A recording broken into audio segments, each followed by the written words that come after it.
কোথায় আসবো? নিচে খাবার টেবিলে। হ্যাঁ তো, তাতে তোমার কি? আমার ইচ্ছা মতো আমি যাব।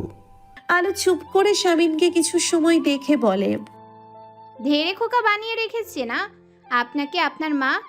একা একা খেতে পারেন না? ঢং। তোমাকে দেখতে কে বলেছে? তুমি তোমার মতো খাও দাও, আরাম করো।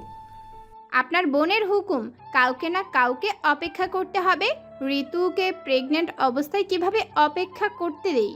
শামিন আলোর দিকে এগিয়ে এসে আলোকে ভালো করে দেখে, তারপর নাটকীয় ভঙ্গিতে বলে, বাবা, এত ভালো হলে কবে? আলো কপাল কুঁচকে বলে, বাজে না বকে খেতে আসুন। কথাটি বলে আলো ঘুরে দাঁড়াতেই শামিন খপ করে আলোর হাত ধরে ফেলে। আলো সেদিকে তাকায়। শামিন আলোর মুখের দিকে তাকিয়ে নরম গলায় বলে, আমি কেউ পাশে না থাকলে খেতে পারি না। খেয়ে দিয়ে আমার পাশে বসে থাকবে। আমার জন্য না খেয়ে অপেক্ষা করার দরকার নেই। কিছুক্ষণ দুজন দুজনের দিকে তাকিয়ে থাকে। আলো ধীরে ধীরে নিজের হাত ছাড়িয়ে নিয়ে নিচে চলে যায়। শামিন তার পিছু পিছু যায়। কতক্ষণ ঘুমিয়েছে তা সে জানে না। অনিচ্ছাকৃতভাবে ভাত ঘুম হয়ে গিয়েছে আজ। বিকেলে ঘুমিয়ে উঠলে কমসে কম 1 ঘন্টা তার লেগে যায় এটা বুঝতে যে এখন সকাল নাকি রাত। মাথার মধ্যে অদৃশ্য কোনো পোকা ভো ভো করে। বিছানা থেকে নেমে ওয়াশরুমে ঢুকে চোখে মুখে পানি দিয়ে ঘর থেকে বের হয়। ইয়াশার মির্জা কোথাও বেরিয়েছে। ঘর থেকে বেরিয়ে দোতলার লিভিং রুমে দাঁড়িয়ে পড়ে আলো। ঈশিতা, ঋতু, সিতারা, ফুলিরা মা লিভিং রুমের সাথে লাগোয়া বারান্দায় দাঁড়িয়ে নিচে কিছু একটা দেখছে। আলো এগিয়ে যায় ওদের কাছে। কি হয়েছে আপু? ঈশিতা আলোর ডাকে পিছু ফিরে তাকায়। আলো এগিয়ে যায়। শান্তিনীরের পশ্চিম পাশের বাগানে লোকজন জড়ো হয়েছে। গোল করে কিছু চেয়ার পাতা। তার একটাতে বসে আছে শামিন, ইয়াসার, মির্জা। তার পাশে কিছু মুরব্বী শ্রেণীর লোক। প্রচুর লোকজন জড়ো হয়েছে। দুজন অল্প বয়সী ছেলে মেয়ে একপাশে চুপচাপ দাঁড়িয়ে আছে। আলো ঈশিতার দিকে তাকিয়ে বলে, কি হচ্ছে এখানে? সালিশ বৈঠক। আলো অবাক হয়ে যায়। কিসের সালিশ? ওই ছেলে মেয়ে দুটোকে দেখছো, ওরা স্বামী স্ত্রী। ওই মেয়েটা নিয়মিত স্বামীর হাতে মার খায়, অথচ ওদের প্রেমের বিয়ে। তাহলে ডিভোর্স নিয়ে নিক। এখানে মেয়রের কাছে কি? মেয়র কি ডিভোর্স লয়ার? ঈশিতা আলোর দিকে তাকায়, তারপর বলে, মেয়ে তার স্বামীকে ছাড়বেও না। আলো অবাক হয়ে যায়। ঈশিতা বলতে থাকে, ওদের দুজনের বাবা মা এসেছে ভাইয়ার কাছে একটা বিহিত করে দেওয়ার জন্য। তোমার ভাইয়া কি বিহিত করবে? দেখোই না। আলো তীক্ষ্ণ দৃষ্টি দিয়ে তাকিয়ে থাকে। শামিন গলা উঁচু করে ছেলেটাকে ধমকে যাচ্ছে। মিলিয়ে গিয়েছে ছেলেটা। আলো এত কথা কেন বলছেন? অমন স্বামীর কান মলে দিন লোকের সামনে। লজ্জা দেওয়া দরকার উজবুকটাকে। কথাটা বলে শেষ করতে পারে না। ঈশিতা আলোর মুখ চেপে ধরে। শামিন সহ সালিশে থাকা প্রত্যেকটা লোক অবাক হয়ে দোতলার বারান্দার দিকে তাকায়। ঈশিতা আলোকে টানতে টানতে ভেতরে নিয়ে যায়। সালিশে উপস্থিত থাকা মুরব্বীরা শামিনের দিকে তাকিয়ে বলে, বৌমা তো তোমাকে ছাড়িয়ে গিয়েছে। অমন স্বামী বলতে তুমি কি বোঝাতে চেয়েছো? শামিনের কথায় ঘুরে তাকায় আলো। তারপর নিচু স্বরে বলে, সালিশে কি বিচার হয়েছে? মারতে উঠেছিলাম। বউ এসে বাংলা সিনেমার লক্ষ্মী বউয়ের মতো স্বামীকে রক্ষা করেছে। শেষবারের মতো মিলিয়ে দেয়া হয়েছে দুজনকে। আলো চুপ করে থাকে। শামিন বলে, বললে না তো অমন স্বামী বলতে কি বুঝিয়েছিলে তখন? খারাপ স্বামী। আলো অস্ফুট স্বরে বলে। শামিন আলোর দিকে কিছুক্ষণ তাকিয়ে থেকে বলে ওঠে, খারাপ স্বামীদের কান মলে দেওয়া উচিত। আর খারাপ বউদের কি করা উচিত? আলো চোখ তুলে তাকায়। শামিন আরেকটু এগিয়ে এসে বলে, বলো কি করা উচিত খারাপ বউদের সাথে? আলো চুপ করে থেকে শামিনকে পাশ কাটিয়ে চলে যায় শামিনের কথার জবাব না দিয়ে। শামিন একা একা কিছুক্ষণ হেসে বিড়বিড় করে বলে, খারাপ বউদের শাস্তি দেওয়া উচিত, ভালোবাসার শাস্তি। পিঠের কিছু কিছু স্থানে ঘা পুরোপুরি শুকিয়ে যায়নি। একটা মলম হাতে আলো দাঁড়িয়ে আছে। একা একা মলমটা লাগানোর চেষ্টা করে ব্যর্থ হয়। আচমকা শামিন ঘরে ঢুকতেই আলো ঘুরে দাঁড়ায়। তার পুরো মুখ অস্বস্তিতে ছেয়ে গিয়েছে। শামিন এক পলক আলো আর তার হাতের মলমটা দেখে নিচু গলায় প্রশ্ন করে, কাউকে ডেকে দেবো? ঈশিতা আপুকে। অস্ফুট স্বরে বলে আলো। শামিন ঘর থেকে বেরিয়ে গিয়ে ঈশিতাকে পাঠিয়ে দেয়। ঈশিতা আলোর ঘরে এসে বলে, ডেকেছিলে ভাবি? মলমটা পিঠে লাগিয়ে দাও। ঈশিতা এগিয়ে যায়, মলম লাগিয়ে দিতে দিতে হুট করে বলে বসে।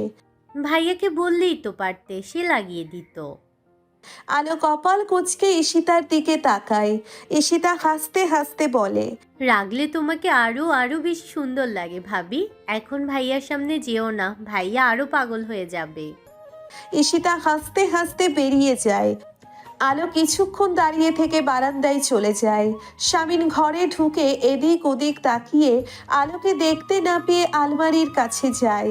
আলমারি থেকে কোলবালিশ বের করে এনে বিছানার মাঝখানটাতে রাখতে রাখতে বিড়বিড় করে কোলবালিশ দুটোকে উদ্দেশ্য করে বলে, স্বামী স্ত্রীর মাঝে তৃতীয় পক্ষ হয়ে ঢুকতে তোদের লজ্জা করে না? আলো বারান্দা থেকে ঘরে ঢুকে শামিনের কাণ্ড দেখে অবাক হয়।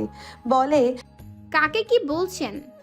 শামিন থতমত খেয়ে বলে। নিজেকে। আলো কিছু না বলে বিছানায় শুতে যাবে অমনি শামিন বলে, তোমার পাসপোর্ট আনিয়ে রেখেছি নিজের কাছে। আলো তার দিকে তাকিয়ে বলে, কেন? কোন কাজে? সার্জারির জন্য সিঙ্গাপুর যাব আমরা। তোমার ওখানে সার্জারি হবে। আলো চুপ করে থাকে। শামিন বলে, তোমার শরীরের ক্ষত ভ্যানিশ হয়ে যাবে খুব শিগগিরই। আমার মনের ক্ষত? প্রশ্নটি করে আলো তাকিয়ে আছে শামিনের দিকে। মনের ক্ষত? তার দায়িত্ব আমি নিলাম। দেখি কি করা যায় ভাবতে দাও। স্বামীর ইয়াসার মির্জাকে সময় দাও আসিয়া। বসার ঘরের সর্বত্র শৌখিনতার ছোঁয়া। আলো মাথা ঘুরিয়ে ঘুরিয়ে চারিপাশটা দেখছে। বোঝাই যাচ্ছে বসার ঘরটি যে সাজিয়েছেন সে বেশ রুচিশীল একজন ব্যক্তি। দৃষ্টি ঘুরিয়ে ঘুরিয়ে ঘরের সবটা দেখছে আলো আর শামিন। দেখছে আলোকে। দৃষ্টি ঘুরিয়ে ঘুরিয়ে ঘরের সবটা দেখছে আলো আর শামিন দেখছে আলোকে। একসময় দুজনের চোখাচোখি হয়ে গেলে শামিন চোখ সরিয়ে নিয়ে নিজের ফোন ঘাঁটতে শুরু করে। আলো গম্ভীর কণ্ঠে বলে, সাত সকালে কোথায় এনেছেন আমায়? আমার পরিচিত এক লোকের বাসায় বন্ধু হয়। এখানে আমার কাজ কি? তুমি আমার স্ত্রী, তাই আমার সাথে এসেছো। আলো আবারও কক্ষ পরিদর্শনে মনোযোগী হয়। হঠাৎ দেওয়ালের একটা পেইন্টিংয়ে চোখ পড়তেই আলো চোখমুখ শক্ত করে ফেলে। পেইন্টিংয়ে চুম্বনরত এক প্রেমী যুগলের অবয়ব ফুটিয়ে তুলেছে শিল্পী তার রং তুলির কারসাজি দিয়ে। এতক্ষণ বাড়ির মালিককে আলো মনে মনে যত প্রশংসা করেছিল তার রুচিবোধ নিয়ে পেইন্টিংটা দেখে সাথে সাথে সব ফিরিয়ে নিয়ে বিড়বিড় করে আলো বলে, অসভ্য। শামিন আলোর পরিস্থিতি আন্দাজ করতে পেরে ঠোঁট টিপে হাসে। আলো চুপচাপ বসে থাকে। ভেতর থেকে একজন 50 লোক এসে শামিনের সাথে হ্যান্ডশেক করে কিছু সৌজন্য আলাপ করতে থাকে। আলো লোকটাকে ভালো করে লক্ষ্য করে। লোকটার মাথার সমস্ত চুল সাদা হয়ে গিয়েছে, কিন্তু চেহারায় এখনো তারুণ্য ধরে রেখেছে বেশ। লোকটা আলোর মুখোমুখি বসে আলোর দিকে হাত বাড়িয়ে দিয়ে ইংরেজিতে আমেরিকান উচ্চারণে বলে, হ্যালো আলো, আমি ফজল রাব্বি, তোমার হাজব্যান্ডের বন্ধু। আলো বেশ অবাক হয়। এত বুড়ো লোক ইয়াসার মির্জার বন্ধু? কপাল কুঁচকে লোকটার হাতের দিকে তাকিয়ে গম্ভীর কণ্ঠে বলে ওঠে, আসসালামু আলাইকুম। শামিন মুগ্ধ চোখে তার বউকে দেখতে থাকে। সে আবারও নতুন করে তার বউয়ের প্রেমে পড়ে গিয়েছে। আলোর আচরণে লোকটার ঠোঁট প্রশস্ত হয়ে যায় হাসিতে। নিজের হাত ফিরিয়ে নিয়ে স্বাভাবিক গলায় বলে, ওয়ালাইকুম আসসালাম। আলো শামিনের দিকে তাকায়। শামিন তাকে কেন এখানে এনেছে বুঝতে পারছে না সে, কিন্তু সে প্রচণ্ড বিরক্ত হচ্ছে। লোকটা মৃদু স্বরে বলে ওঠে, তুমি ভীষণ সুন্দর একজন মেয়ে আলো, শামিন খুবই লাকি। আলো চোখ বড় বড় করে লোকটাকে দেখে। পেইন্টিংটা দেখেই বাড়ির মালিকের চরিত্র সম্পর্কে ধারণা হয়েছিল তার। এখন তো দেখছে সত্যিই এই লোকের ছুক ছুক ভাব আছে। আলো বিড়বিড় করে বলে, বুড়ো ভাম। শামিন চমকে উঠে আলোর দিকে তাকায়। ফিসফিসিয়ে বলে ওঠে, স্টপ আরো, এখানে শুরু হয়ে যেও না। ডক্টর রাব্বি ওদের দিকে তাকিয়ে বলে, তোমরা নিজেরা কি বলছো? দেখো, রোমান্স করতে চাইলে আমাকে বলতে পারো, আমি তোমাদের প্রাইভেসির ব্যবস্থা করে দিচ্ছি। আলো লাফিয়ে উঠে দাঁড়ায়, চেঁচিয়ে বলে ওঠে, আপনি এসব কি বলছেন? শামিন আলোর হাত টেনে ধরে বসিয়ে দেয়। লোকটা মৃদু হেসে আলিজা সম্বোধনে কাউকে ডাকতে থাকে। ভেতর থেকে একজন 40 ঊর্ধ্ব বিদেশি মহিলা বেরিয়ে আসে। ফজলে রাব্বি তার দিকে তাকিয়ে ইংরেজিতে বলে, তোমাকে বলছিলাম না হানি, আমার বন্ধু শামীমের কথা। ও হচ্ছে শামিন এবং তার সহধর্মিণী আলো। আলিজা নামের ভদ্রমহিলা মুচকি হেসে আলোর দিকে তাকিয়ে তার দিকে হাত বাড়িয়ে দিয়ে বলে, হ্যালো হ্যালো। শামিন ফিক করে হেসে দিয়ে বলে, মিসেস রাব্বি, ওটা অ্যালো না, আলো। আলো মানে লাইট। আলিজা নিজেকে শুধরে নিয়ে আবারও আলোর সাথে কুশল বিনিময় করে। ফজলে রাব্বি আলোকে উদ্দেশ্য করে বলে, আলো, এই হচ্ছে আমার সহধর্মিণী আলিজা, আমেরিকা থেকে যাকে চুরি করে এনেছি আমি। আলিজা রাব্বির গাল টেনে দুষ্টুমির সুরে বলে। ও হানি, কি যে বলো না তুমি। আলো আর শামিন দুজনে চোখ বড় বড় করে রাব্বি আর আলিজা দম্পতির লুতুপুতু আলাপচারিতা দেখতে থাকে। এত বুড়ো বয়সেও দুজনে কত রোম্যান্টিক। ফজলে রাব্বি শামিন আর আলোর দিকে তাকিয়ে একটা প্রশস্ত হাসি দেয়। তারপর আলোকে বলে, শামীমের সাথে আমার কিছু কথা আছে আলো, অনেকদিন পরে দেখা তো, তুমি বরং আলিজার সাথে যাও, ও তোমাকে আমাদের গার্ডেনটা ঘুরিয়ে দেখাবে।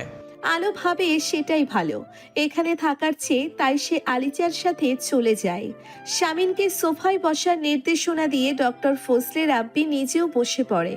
শামিন চিন্তিত ভঙ্গিতে বলে, ওর সাথে আলাদা করে কথা। প্রয়োজন হবে না। তাছাড়া বুঝবেন কিভাবে সমস্যা? বুঝে ফেলেছি। শামিন অবাক হয়। ডক্টর ফজলে রাব্বি বলে, যখন ফোনে তুমি সন্ধ্যার কথা জানিয়েছিলে আমি তখনই ধরে ফেলেছি। তাহলে ওকে নিয়ে আসতে বললেন যে?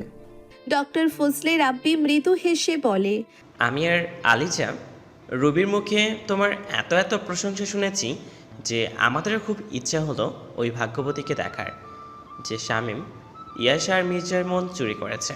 তাই তাই তোমাদের দুজনকে ডেকে নিয়ে আসলাম। শামিন ম্ল্যান হাসে।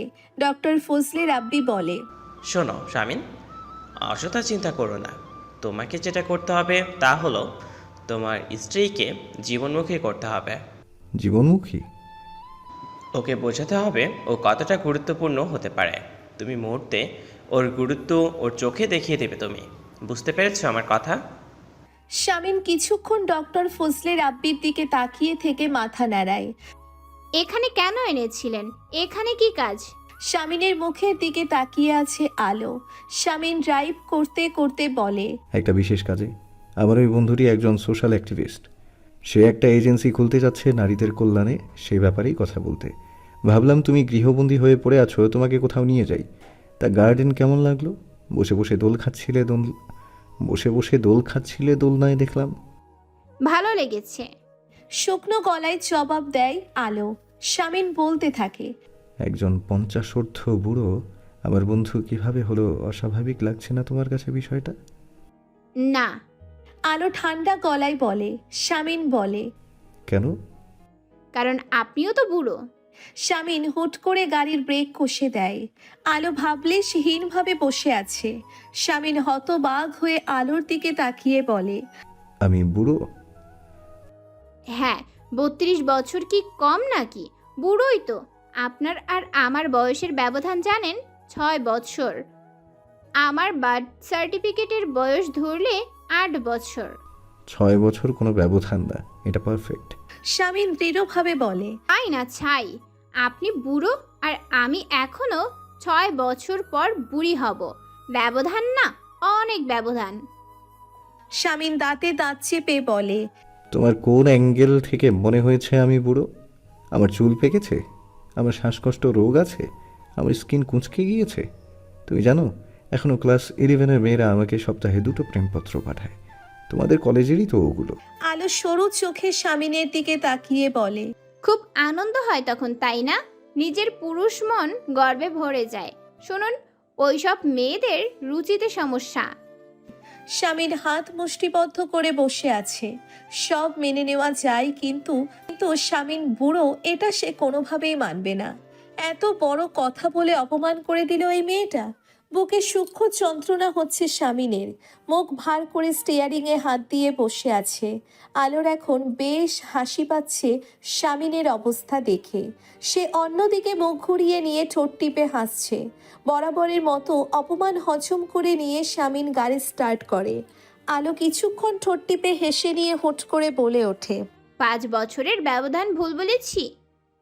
স্বামীন কপাল কুঁচকে ড্রাইভ করতে থাকে। এত বড় অপমান করে এখন সেধে সেধে কথা বলতে এসেছে। আলো মনে মনে ভাবে লোকটা হয়তো বেশি অপমানিত হয়েছে। কিছুক্ষণ চুপ করে থেকে বলে, 4 বছরের ব্যবধান। স্বামীন নিশ্চুপ। আলো বলতে থাকে, না না, 3 বছরের ব্যবধান। না, 2 বছরের ব্যবধান। আরে না না, 1 বছরের। স্বামীন চুপ করেই থাকে। আলো বলে ওঠে, আরে কোনো ব্যবধানই নেই, আমার বয়সও 32 বছর। স্বামীন আবারও ব্রেক কষে আলোর দিকে তাকায়। আলো চুপচাপ বসে থাকে। স্বামীন গম্ভীর কণ্ঠে বলে, চুপ করে বসে থাকবে একেবারে?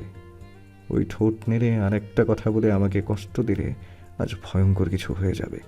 অন্য সময় হলে আলো মুখে মুখে উত্তর দিয়ে দিত, কিন্তু এইমাত্র স্বামীনের কথায় সে কিছুটা ঘাবড়ে গিয়েছে, তাই চুপচাপ বসে থাকে। স্বামীন গম্ভীর মুখে আবারও গাড়ি স্টার্ট করে। সকাল থেকেই বৃষ্টি। আলো বৃষ্টি খুব একটা পছন্দ করতো না, কিন্তু এখন বৃষ্টিময় দিন তার খুব একটা খারাপ লাগে না। সারাদিন শাড়ি চুড়ি পরে ঘরেই তো পরে থাকে সে। জানালা দিয়ে বৃষ্টি দেখতে তার বেশ লাগে। ভাবি আসবো? সীতারা দরজার বাইরে দাঁড়িয়ে আছে। আলো ঘুরে দাঁড়িয়ে বলে, এসো। সীতারা একটা ছুরি নিয়ে ঘরে ঢুকেছে। আলোর দিকে তাকিয়ে বলে, ভাইজানের জামা কি কি ধুতে হবে দিন ভাবি? ওয়াশিং মেশিনে দিব? আলো অবাক হয়ে বলে, তোমার ভাইজানের কি কি ধুতে হবে তা আমি কিভাবে জানবো? সীতারা আলোর থেকেও বেশি অবাক হয়ে যায়। আলোকে সে দায়িত্ব জ্ঞানহীন স্ত্রী হিসেবে জানে, কিন্তু স্বামীর প্রতি এতটাই উদাসীন যে সামান্য তথ্যটুকুও দিতে পারছে না। ঈশিতা ঘরে ঢোকে। একবার সীতারা আর একবার আলোর দিকে তাকিয়ে সবটা বুঝতে পেরে সীতারাকে বলে, ভাইয়ার যা ধুতে হবে তা ডান পাশের আলমারিতে রাখে, ভুলে বসে আছো নাকি? সীতারা স্বামীনের জামা কাপড় নিয়ে যায়। আলো দাঁড়িয়ে আছে। ঈশিতা আলোর দিকে তাকিয়ে বলে ওঠে, ভাইয়া স্বামী হিসেবে তোমার মন জয় করতে সর্বোচ্চ চেষ্টা করে যাচ্ছে, আর এদিকে তুমি নিজেকে কারোর বিবাহিতা স্ত্রী ভাবছো না। ভাইয়া একা একা সম্পর্কটাকে কি সুন্দর বয়ে নিয়ে যাচ্ছে। কতটা যত্ন করে তোমাকে, আমি আমার ভাইয়াকে নিয়ে গর্ব করি। আলো কিছুক্ষণ চুপ করে থেকে শুকনো গলায় বলে, আচ্ছা, কাল থেকে তার জামা কাপড় আমি ধুইয়ে দেব। ঈশিতা কিছুক্ষণ আলোর দিকে তাকিয়ে থেকে চলে যায়। আলো বিছানায় চুপচাপ বসে থাকে। আসলেই কি সে ভুল করছে? কবির আলমগীরের বাসভবনে পার্টির মিটিং বসেছে আজ। পার্টির সভাপতি কবির আলমগীর সবার সাথে আলোচনা শেষ করে এসে স্বামীনের সামনে বসে। স্বামীন তার দিকে তাকিয়ে আছে। কবির আলমগীর বলে, তুমি কি বুঝতে পারছো কতটা নাকানি চুবানি খেয়েছি, কতটা নাকানি চুবানি খাইয়েছো তুমি আমাদের? তোমার মতন এমন একজনের কাছ থেকে এরকম আশা করিনি স্বামী। স্বামীন চুপ করে থাকে। অন্যরাও সবাই চুপচাপ। কিছুক্ষণ পরে গম্ভীর কণ্ঠে স্বামীন বলে ওঠে, দলে আমার স্থান আছে কি নেই সেটা আনুষ্ঠানিকভাবে ঘোষণা করা হোক। এমনিতেও আমার কাছে দেশের সেবা করাটা মুখ্য বিষয়, কোনো দলের পৃষ্ঠপোষকতায় থাকাটা নয়। কবির আলমগীর কিছুক্ষণ চুপ করে থেকে বলে, দল তোমাকে রেখেছে, তোমার মতন ডেডিকেটেড লোক কজনই বা আছে বলো? স্বামীন চুপ করে বসে আছে। কবির আলমগীর বলতে থাকে, এসব কি বউয়ের জন্য হয়েছে তোমার? আলমের মেয়ে আমাদের বৌমার জন্য? স্বামীন কোনো কথার জবাব না দিয়ে তাকিয়ে আছে শুধু। কবির আলমগীর বলে, মেয়ে মানুষকে দুর্বল প্রজাতির ভাবা স্বামীন। ইয়াসারের এহেন পরিণতি খুবই অবাক করছে আমাকে। বউয়ের প্রতি অল্প কদিনে বেশ দুর্বল হয়ে গিয়েছো দেখছি, বেশ বউ পাগল হয়েছ। স্বামীন ম্লান হেসে বলে, সব কিছু আপনাদের দেখেই তো শিখেছি আঙ্কেল। কবির আলমগীর থতমত খেয়ে যায়। শামীন সালাম জানিয়ে উঠে দাঁড়ায়। পার্কিং লটে এসে দেখা হয়ে যায় কবির আলমগীরের ভাগ্নি জুয়ের সাথে। খুবই ছোটখাটো একটা পোশাক পরে উশৃঙ্খলভাবে হেঁটে আসছে। শামীন কপাল কুঁচকে চোখ সরিয়ে নেয়। ঋতুর পায়ের নখের যোগ্যতা নেই এই মেয়েটার, ফালতু মেয়ে। দুপুরে শামীন কাক ভেজা হয়ে বাড়িতে ফেরে। ঘরে ঢুকে আলমারি থেকে তোয়ালে বের করে মাথা মুছতে থাকে। আলো দাঁড়িয়ে যায়। শামীনের দিকে কিছুক্ষণ তাকিয়ে থেকে আমতা আমতা করে বলে, গাড়ি থাকতে এত ভিজেছেন কিভাবে? শামীন আলোর প্রশ্ন শুনে অবাক হয়। এ আবার আগ বাড়িয়ে শামীনের কথা জানতে চাইছে কেন? সূর্য কোন দিকে উঠেছে আজ? সারাদিন তো এমন ভাব করে যেন শামীনকে সে দেখতেই পায় না। শামীন অদৃশ্য কেউ। স্বাভাবিক গলায় শামীন বলে, আজ বৃক্ষরোপণ কর্মসূচি ছিল, দলের সাথে ভিজে ভিজে গাছ লাগিয়েছি শহরের বিভিন্ন সড়কের পাশে। আলো চুপ করে থাকে। শামীন নরম গলায় বলে, খেয়েছো? আলো মাথা নাড়ায়। শামীন হাঁচি দিতে দিতে তোয়ালে রেখে ওয়াশরুমে ঢোকে। বিকেলের দিকে বৃষ্টি চলে গিয়েছে। আকাশটা ভীষণ সুন্দর হয়ে উঠেছে। আলো বারান্দার রেলিং ধরে দাঁড়িয়ে আকাশের ওই সৌন্দর্য উপভোগ করতে থাকে। শামীন অসময়ের বৃষ্টিতে যখন ভিজছিল তখনই বেশ বুঝতে পেরেছিল গায়ে জ্বর আসতে চলেছে। শামীনের ধারণা ঠিক, তার গায়ে বিকেলের দিকে জ্বর এসেছে। আজ বিকেলে পার্টি অফিসে মিটিং ছিল, সে যেতেই পারেনি। বিছানায় কিছুক্ষণ শুয়ে থেকে উঠে বসে। আলোকে কোথাও দেখতে না পেয়ে শামীন বিছানা থেকে নামে। খুবই বিরক্তিকর এই বউটা। শামীনকে এড়িয়ে থাকতে পারলেই যেন বাঁচে। কেন? শামীন কি তাকে খেয়ে ফেলবে নাকি? শরীর কাঁপছে, চোখ জ্বালা করছে, নাক দিয়ে গরম নিঃশ্বাস বের হচ্ছে। ধীরে ধীরে উঠে দাঁড়িয়ে ড্রয়ার থেকে একটা প্যারাসিটামল বের করে খেয়ে নেয়। ঈশিতা বাড়িতে নেই। ঋতুকে ডাকবে, কিন্তু মেয়েটা নিজে অসুস্থ হয়ে কত দিক সামলাবে। হঠাৎ করে মাথাটা চক্কর দিয়ে উঠলে শামীনের হাত থেকে গ্লাসটা পড়ে যায় নিচে।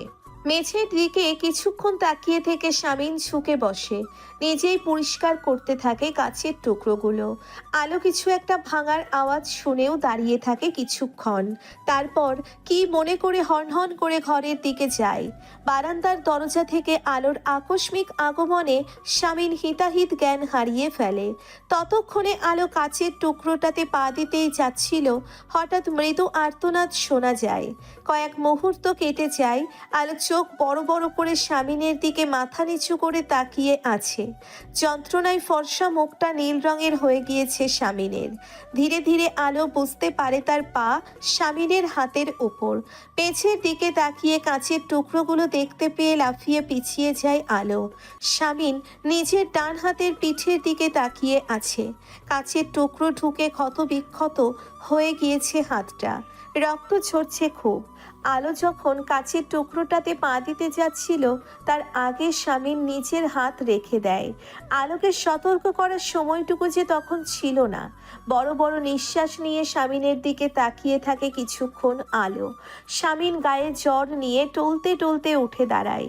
আলোর দিকে তাকিয়ে ম্লান হেসে বলে। আলো এগিয়ে আসে। হতভম্ব হয়ে শামীনের হাতের দিকে তাকিয়ে থাকে দীর্ঘক্ষণ। তারপর নরম গলায় বলে, আমাকে সতর্ক করলেই তো পারতেন। সময় দিয়েছো? তাই বলে নিজের হাত রেখে দেবেন? কি প্রমাণ করতে চাচ্ছেন বলুন তো? শামীন চুপ করে থাকে। আলো আলমারি থেকে ফার্স্ট এইড বক্স নিয়ে এসে শামীনকে বলে। বিছানায় বসুন। শামীন চুপচাপ বাধ্য ছেলের মতো বিছানায় বসে। তীব্র যন্ত্রণা হচ্ছে তার হাতে। আলো শামীনের ক্ষতটার দিকে তাকিয়ে থেকে বলে, আমার মনে হচ্ছে একজন ডক্টর ডাকলেই ভালো হবে। শামীন কিছু বলছে না, বলতে পারছে না। যন্ত্রণার তীব্রতা বাড়ছে বেশ। আলো উঠে গিয়ে ঋতুকে ডেকে আনে। ইলহাম ততক্ষণে বাড়িতে ফিরেছে। খুব কাছে থেকে একজন ডক্টর ডেকে আনলে সে এসে শামীনের হাত ড্রেসিং করিয়ে দিয়ে চলে যায়। ঈশিতা এসে ভাইয়ের এমন ক্ষত দেখে উৎকণ্ঠা নিয়ে কিছুক্ষণ চেঁচামেচি করে। তারপর আলোর সামনে এসে দাঁড়িয়ে নিচু স্বরে বলে, তুমি করনি তো কিছু ভাবি? আলো অবাক হয়ে বলে, আমি একজনের হাতে কাচের টুকরো ঢুকিয়ে দিব? দিতেও পারো, তোমাকে বিশ্বাস নেই। আমার ভোলা ভালা ভাইটা মুখ ফুটে কিছু বলবেও না। আলো খুব বিরক্ত হয় ঈশিতার এমন বাচ্চা সুলভ কথাবার্তায়। ইদানিং বেশ ঝোল টেনে কথা বলে ভাইয়ের। বাংলার তথাকথিত ননদগুলোর রূপ ধারণ করেছে। কোনোদিন না জানি আলোর চুলের মুঠি ধরে। ঈশিতা গিয়ে একটা প্লেটে ভাত এনে তার আদরের ভাইয়াকে খাইয়ে ঔষধ খাইয়ে দিয়ে চলে যায়। আলো দূরে দাঁড়িয়ে দেখতে থাকে এসব। একটা গভীর নিঃশ্বাস ফেলে ভাবে, সব দোষ ভাইয়ের আদরের বোন তার ঘাড়েই ফেলতে চাইলো। তার কি দোষ? সে কি বলেছিল ইয়াসার মির্জাকে হাতে রাখতে? তার এই বদ লোকটা সবসময় মাসুম প্রমাণিত হয় সবার কাছে। যত দোষ শেষে হয় আলো ঘোষের। রাত তখন 1:30 ছাড়িয়ে গিয়েছে। মৃদু কোনো আওয়াজে আলোর ঘুম ভেঙে যায়। অন্ধকারে কিছু বুঝতে না পেরে সুইচ টিপে বেডরাইজের টেবিল ল্যাম্প জেলে দিয়ে উঠে বসে। পাশে ফিরে স্বামীনের দিকে তাকাতেই থমকে যায় সে। লম্বা মানুষটা কেমন গুটিসুটি মেরে শুয়ে আছে, কিছু একটা বিড়বিড় করছে। আলো কিছুক্ষণ স্বামীনের দিকে তাকিয়ে থেকে সংকোচের সাথে বলে ওঠে, শুনছেন কোনো সমস্যা? স্বামীন কোনো সাড়া দেয় না, বিড়বিড় করতে থাকে। আলো অনেকটা জড়তা নিয়ে ধীরে ধীরে হাতটা বাড়িয়ে এক আকাশ সমান সংকোচ দমিয়ে রেখে স্বামীনের কপালে রাখে। মুহূর্তেই চমকে ওঠে সে। আগুনের থেকে কম নয় তাপমাত্রা। কি করবে কিছু বুঝতে না পেরে ঘরের দরজা খুলে ইলহামের ঘরের দিকে যায়। দরজা খুলে ঋতু অবাক চোখে আলোকে দেখে। আলো নরম গলায় বলে, ওনার গায়ে অনেক জ্বর। ঋতু চুলে খোপা করতে করতে স্বামীনের ঘরে যেতে যেতে বলতে থাকে, বিকেলে অনেক জ্বর ছিল, যখন হাত কেটেছে তখনই বুঝেছি জ্বরের বাপ আসতে চলেছে। থার্মোমিটার দিয়ে জ্বর মেপে ঋতুর চক্ষু চড়ক গাছ। আলোর দিকে তাকিয়ে বলে, কি সাংঘাতিক! আলো কিছুটা ঘাবড়ে গিয়ে স্বামীনের মুখের দিকে তাকায়। ঋতু ছোটাছুটি করে একটা বাটি এনে স্বামীনের মাথায় জলপট্টি দিতে থাকে। কণ্ঠে উৎকণ্ঠা নিয়ে বলে, এই বডি দেখলেই ভেবো না এরা শক্তপোক্ত। এরা সব ভাই বোন খুবই নাজুক।